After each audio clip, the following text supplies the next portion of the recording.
शेतकरी बांधवांनो, जमीन मशागतीचं महत्व कदाचित आपल्याला सांगण्याची गरज नाही. भरपूर ठिकाणी आपण आपला अनुभव घेतलेला आहे, भरपूर ठिकाणी माहिती घेतलेली आहे.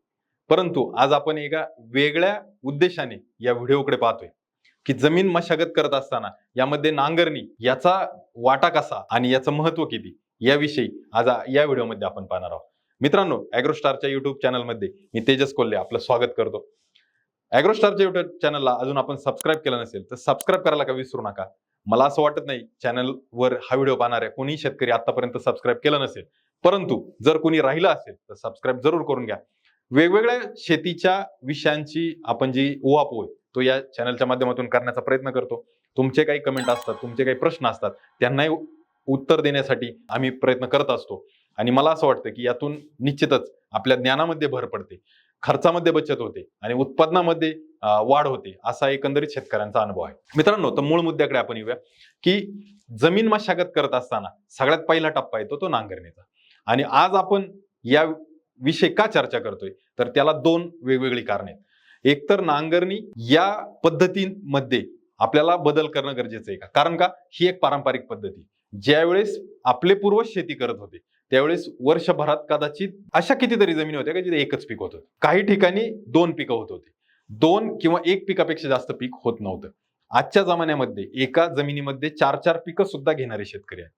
मग नांगरणी त्यावेळेला योग्य होती की आता योग्य आहे याविषयी आपल्याला विचार करणं गरजेचं आहे. दुसरी गोष्ट, ज्यावेळेस आपले पूर्वज शेती करत होते त्यावेळेस मान्सूनचा जो काही पॅटर्न होता तो थोडासा नियमित होता, तो अनियमित नव्हता. म्हणजे गेल्या वर्षी खूप अतिवृष्टी झाली तर यावर्षी अल निनोचे संकट सांगितले आणि अल निनोमुळे पावसावर किंवा मान्सूनवर परिणाम होणार आहे. किंवा दोन वर्षा पलीकडे जर आपण गेलो तर मान्सून भारतात आलाच नाही असं काही संस्थांचा पण दावा आहे.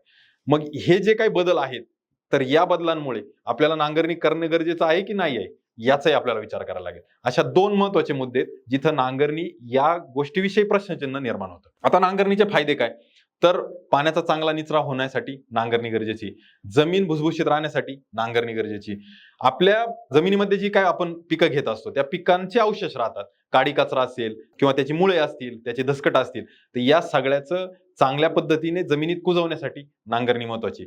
या पिकांवर येणारे जे काही कीड रोग आहेत तर त्या कीड रोगांच्या अंश किंवा अवशेष, म्हणजे बुरशीच्या बाबतीत बोलायचं झालं तर त्याचे बीजाणू आणि किडीच्या बाबतीत बोलायचं झालं तर त्याची अंडी किंवा त्याचे पतंग, त्यांच्या नियोजनासाठी ही नांगरणी महत्वाची.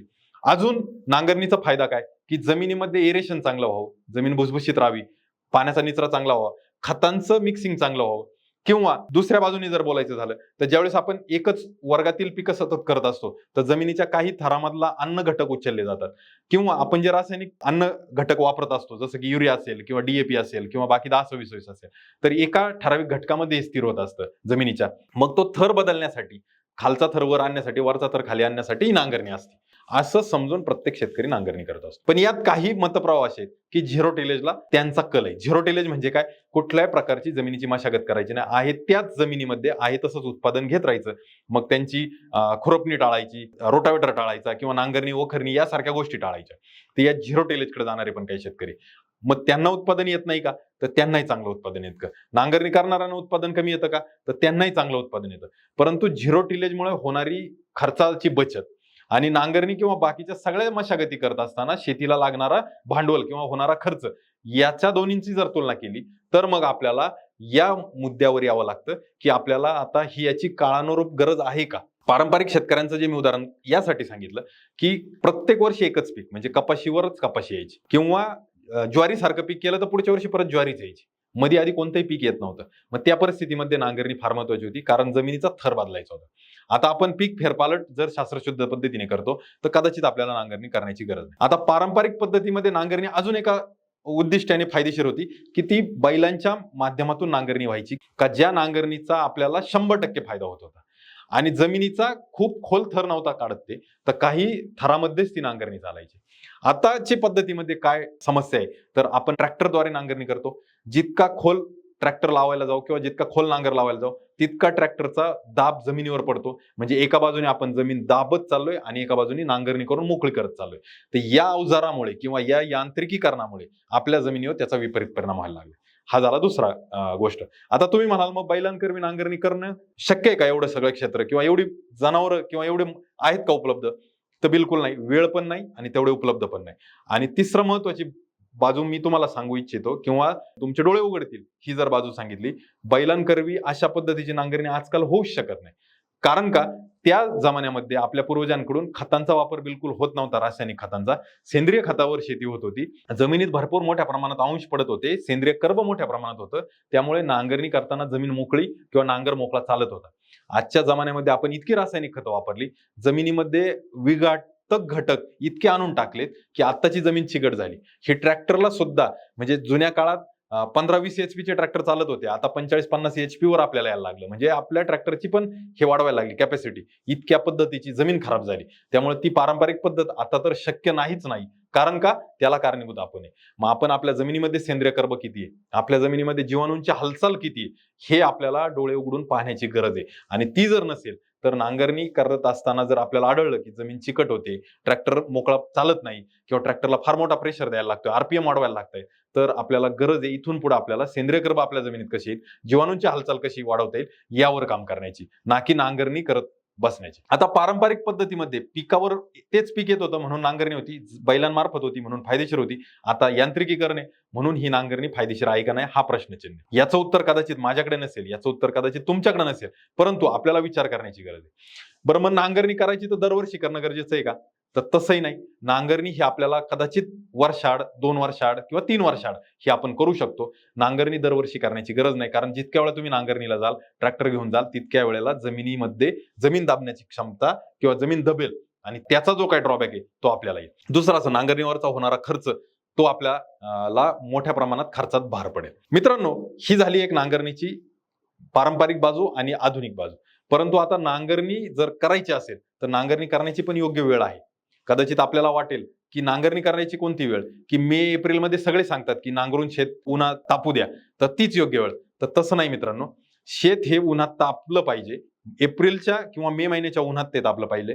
अल्ट्राव्हायोलेट रेज किंवा जे काही सूर्यकिरण आहे, तर याच्या सानिध्यात येणारं जे काही कीड, रोग किंवा त्यांचे जे काही अवशेष आहे ते मरून जातात. बहुतांशी तणांचे बी त्यात मरून जातात.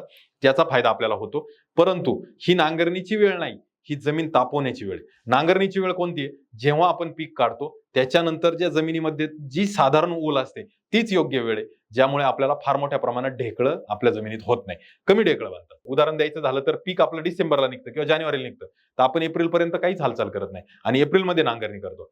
जमीन तापवण्याची योग्य वेळ भले एप्रिल मे असेल, पण नांगरणी करण्याची वेळ ही एप्रिल मे नाही. नांगरणी करण्याची योग्य वेळ जमिनीत पुरेसा ओलावा, जो की काय म्हणतो ना आपण त्याला, वापसापेक्षा थोडी खालची परिस्थिती ज्यावेळेस जमिनीत आहे, म्हणजे पहिलं पीक निघालं की आपल्याला पिकाचं सगळं नियोजन संपल्यानंतर नांगरणीकडे जायचंय, ना की पुढच्या पिकाच्या लागवडीच्या आधी नांगरणी करायची. तर ही एक गोष्ट लक्षात घ्या. नांगरणी करत असाल तर ती योग्य वेळेला करा, योग्य पद्धतीने करा, सायंटिफिक वेनी करा, तर तुम्हाला त्याचा फायदा आहे. किंवा झिरो टिलेज वाल्यांना जसा फायदा होतो तसं काही न करता शांत बसलं तर झिरो टिलेज सारखाही फायदा आपण घेऊ शकतो, ज्यामध्ये आपला कमीत कमी खर्च टळतोय. उत्पादनात वाढ होईल ना होईल हा नंतरचा भाग, पण खर्च टाळून सुद्धा आपण आपलं जे काही इन्कम आहे ते आपण वाढवू शकतो. जसं आपण बघितलंय की जमिनीमध्ये पाण्याचा निचरा होण्यासाठी नांगरणी फायदेशीर आहे. मग यावर्षी अल निनोचं संकट सांगितले, पावसाचं प्रमाण अत्यल्प आहे, तर यावर्षी आपल्याला नांगरणी गरजेची आहे का? तर पाणी निचरा चांगला होण्यासाठी नांगरणी लागते. म्हणजे ज्या वर्षी पावसाचे संकेत चांगले असतात, पाऊस जास्त होईल त्यावेळेस नांगरणी अवश्य केली पाहिजे. परंतु ज्या वर्षी पाऊस मुबलक नाही त्या वर्षी नांगरणीसाठी आपल्याला थांबणं गरजेचं आहे का नाही, यावरही विचार करणं आवश्यक आहे. तर मित्रांनो, एक गोष्ट लक्षात घ्या, बुरशी आणि कीडची अंडी आहेत तर ती काही तापमानाला नष्ट होती किंवा कमी तापमानाला नष्ट होती. आणि जे बेनिफिशियल आहेत तर ते खास करून बॅक्टेरिया आहेत, तर ते बॅक्टेरियाला खूप जास्त तापमान लागतं. त्यामुळे बॅक्टेरिया नष्ट होण्याची जी काही शक्यता आहे तर ती खूप कमी. परंतु तरी पण जे काडी कचरा किंवा जमिनीतले अन्नघटक कुजवण्याचं काम करणाऱ्या ज्या काही मित्र बुरशी असतील, त्याच्या बुरशींसारख्या बुरशी नष्ट होत असतील, तर त्या वाढवण्यासाठी आपल्याला एक अतिरिक्त काम करणं गरजेचं आहे. नांगरणी केल्यानंतर होणारा जो काही बुरशी आणि कीड आणि तण नियंत्रणासाठीचा जो फायदा आहे तो निश्चितच जास्त आहे. परंतु जर आपल्याला मित्र कीड, मित्र बुरशी जर वाढवायची असेल तर त्यासाठी अतिरिक्त एक काम करणं गरजेचं आहे.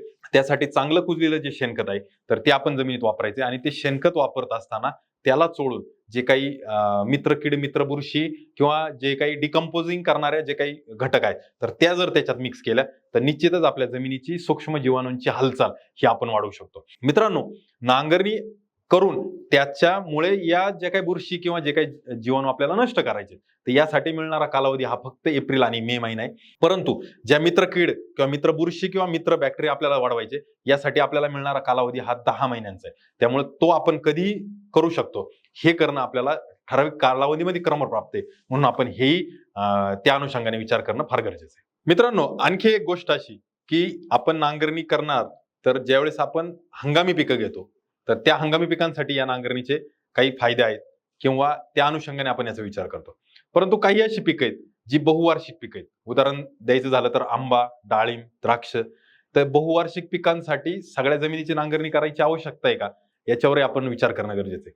त्यानंतर जे काही वार्षिक पिकं आहेत, वार्षिक पिकांमध्ये केळीसारखं, पपईसारखं पीक झालं, तर याही पिकांना आपण पूर्ण जमिनीची मशागत करणं गरजेचं आहे का, की ज्या भागामध्ये आपण याची लागवड करणार तेवढ्याच भागामध्ये मशागत करणं गरजेचं आहे, याचाही विचार करू शकतो. याच्यामुळं आपण अतिरिक्त जमिनीमध्ये होणाऱ्या जे काही जमिनीची संरचना आहे ती बदलणार नाही आणि ती संरचना संतुलित राहण्यासाठी याची मदत होईल किंवा जमिनीची होणारी जी काही धूप आहे वारा किंवा पावसामुळे, तर ती धूप टाळण्यासाठी याची मदत होऊ शकते. तर त्याही अनुषंगाने आपण विचार करणं फार गरजेचं आहे. तर या सारासार बाबींचा विचार करून आपल्याला नांगरणीविषयीचे जे काही प्रश्नचिन्ह आहे तर त्याच्यावर विचार करण्याची गरज आहे. आणि मला असं वाटतं की अनुभवी शेतकरी याच्यावर कमेंटच्या माध्यमातून त्यांचा अनुभव सांगतील. ते या मुद्द्याशी सहमत आहेत की नाहीत तेही सांगतील. तुमचं याविषयी दुमत असेल तर तुमचे काय मुद्दे आहेत तेही या व्हिडिओ कमेंटच्या माध्यमातून आपण नमूद करा, जेणेकरून इतरही शेतकरी त्यावर चर्चा करू शकतील. आणि मला असं वाटतं की आपण जे पारंपरिक गोष्टी चालत आल्या त्या डोळे झाकून आपण आहे तशा स्वीकारणं किंवा पारंपरिक पद्धतीमध्ये काही बदल करून शास्त्रशुद्ध पद्धतीने पुढे जाणं, या दोन्हींचा विचार करणं गरजेचं आहे. आणि तसा जर आपण केला तर भविष्यात आपल्याला जी काही शाश्वत शेती आणि जास्त उत्पादन, जास्त इन्कम करायचे, तर त्या अनुषंगाने प्रॉफिटेबिलिटी फार्मिंग आपण या अनुषंगाने या गोष्टीकडे पाहू शकतो. मित्रांनो, व्हिडिओमध्ये उपस्थित केलेला मुद्दा आपल्याला कसा वाटला तेही कमेंट करून सांगायला विसरू नका. हा आपण आपल्या इतर शेतकरी बांधवांना शेअर करायला विसरू नका. आणि अजूनही आपण जर YouTube चॅनलला सबस्क्राईब केलं नसेल तर YouTube चॅनलला सबस्क्राईब जरूर करा.